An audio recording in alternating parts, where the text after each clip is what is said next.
భోజనం టైం అయింది కదండి. ఏం తిన్నారో కామెంట్ చేయండి. ఇంట్లో ఏం వండారో కామెంట్ చేయండి హౌస్ వైఫ్స్ అయితే. ఇంకా నేనైతే ములక్కాడ టొమాటో చేస్తున్నాను ఈరోజు.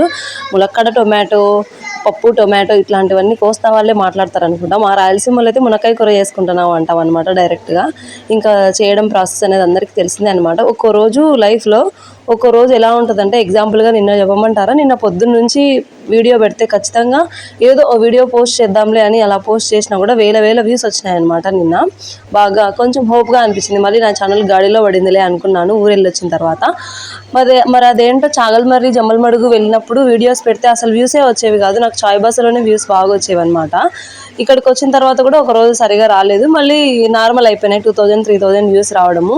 నా సబ్స్క్రైబర్లు అయితే 5600 మంది ఉన్నారు. కానీ నా ఛానల్ ఊరికే ఎందుకు సబ్స్క్రైబ్ చేసుకున్నారో నాకైతే తెలియదు. ఏం నచ్చి చేసుకున్నారో. వ్యూస్ అయితే రావు, లైక్స్ రావు. చూసిన వాళ్ళందరూ ఒక లైక్ చేస్తేనే కదండి సపోర్ట్గా ఉంటుంది. ఇంకా అంతే. Bye bye.